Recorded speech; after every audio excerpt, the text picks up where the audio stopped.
Jason Rzucidlo reporting for AmericaJR.com, and I'm being joined by two of the members from the country music band, the Unforgiven. How are you today? So far, so good, man. It's Steve John Henry Jones from Shadow Hills, California, and I'll have Jay tell you his name where he's from. Jay Lancer from Arcadia, California, but I currently reside in Germany. Excellent. I'm back for the action. Okay, so first I wanted to ask you guys, how did you come up with the name The Unforgiven? The short version of a very long story is, because the band started recording as a band called the Choir Boys. But then when the image developed the way it was, and there happened to be another band out of Australia called the Choir Boys, we started looking for names. And essentially we got a big book of the Western movies. And we went down the list of names of Western movies, and we considered, The Professionals and The Wild Bunch, and at one point we considered Once Upon a Time in the West, which would be an anagram, O-U-T West, so we go out west. Very lame. I'm so glad that didn't go. But when we hit on The Unforgiven, which was a film I was very familiar with, I saw it as a kid with my dad because my dad had a lot of Cherokee blood in him. And that film, which was a John Huston film, really dealt with racial intolerance against Indians in the Old West. So not only did it have a great ring to it, The Unforgiven, it also spoke to me on a heart level from, the time I was really young. So, as I remember it, that stuck. It was just like we were going down the list of names. I remembered Jones, the guitar player in the band. I remember him saying thumbs up on that one. And then we all just sort of looked at each other, and boom, that was it. We were off the races. Okay. Now, I was born in the 1980s, so can you tell me how you guys got started in the music business? Yes. Short version is Jay and I started in the punk rock movement when we were very young. We were teenagers when that happened. And we played in, I played in a few bands and eventually formed a band called the Stepmothers, which ended up recording for Posh Boy Records and being a fairly seminal band from that period. Although Jay didn't start that band with me, he was in a band called the Simple Tones. We played together at the Hong Kong Cafe in L.A., which was a big punk rock club, and really appreciated each other's band, and I think liked each other personally. And so eventually we joined forces in the Stepmothers, and we recorded that record together. I'll let Jay give you his version. No, that sounds about right. I had met Steve and seen the Stepmothers, when we were playing together. And, I read about them in Slash magazine and everything. He gave me a cassette tape, and he was just kind of persistent. Come on, Jay, we got to do something. We got to do something. And first, I drug into my neck of the woods here in the San Gabriel Valley. I said, you got to sing for my new thing. I got a heavy metal band going on, right? And this is still in the 70s, and we were trying to do some Judas Priest, AC/DC influence type music, but he was persistent and said, come down and let's play a gig with the Stepmothers down in San Diego, travel with the band, and then I got in and I liked it.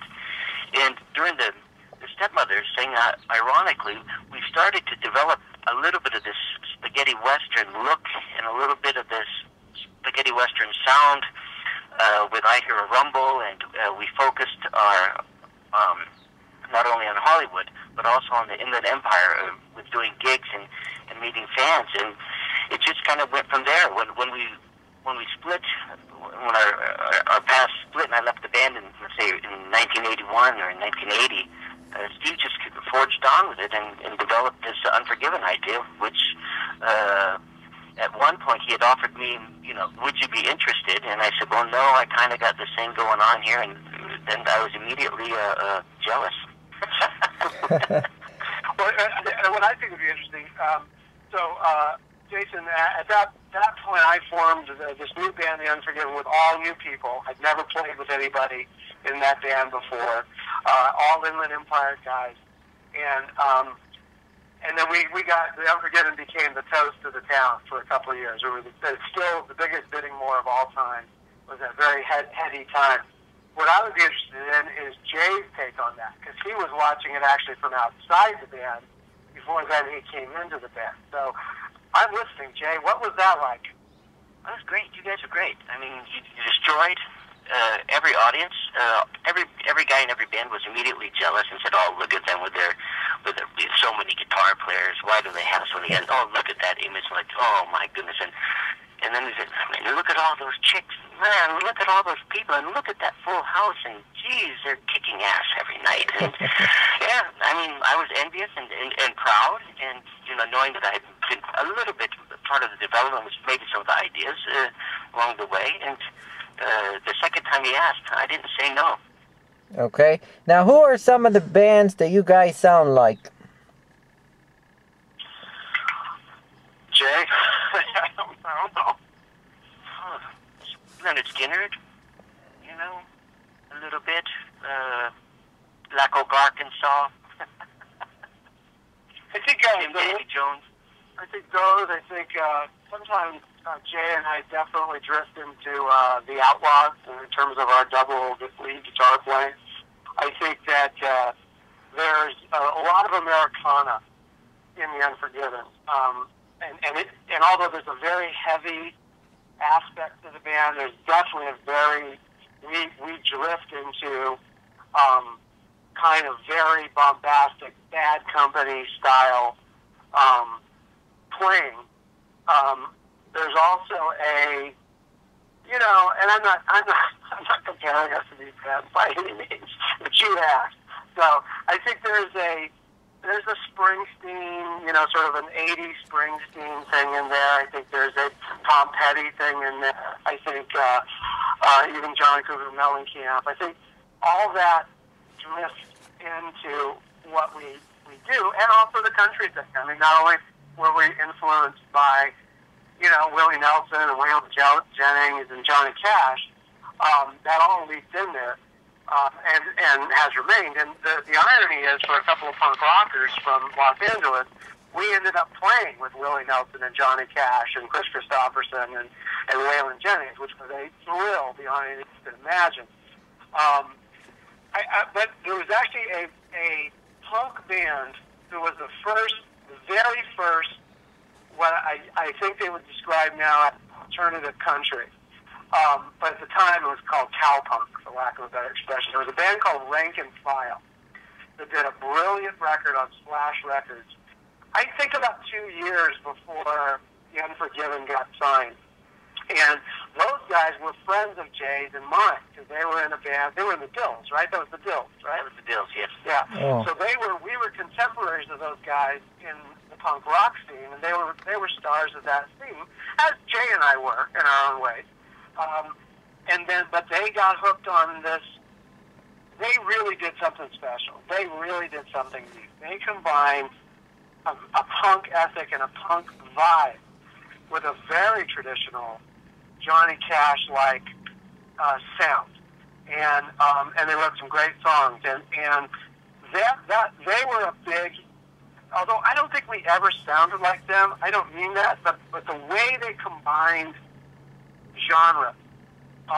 And those two genres in particular were that was hugely influential to us. And I give them full credit. And I have when I've seen them. I've said, if it wasn't for you, there wouldn't have been an Unforgiven. And they turned out to be big Unforgiven fans. So it was a love fest. I would think that it would be accurate to say that their take on it was combining traditional country and punk rock. And our take was combining outlaw country and southern rock with arena rock. And that's really what The Unforgiven is. Okay. Now, I saw online that you guys were one of the first bands to have a music video on TV. Can you explain that? No, that wouldn't be true. Because we didn't. The Unforgiven didn't make our first video until 1985. So that was probably 4 years after MTV started.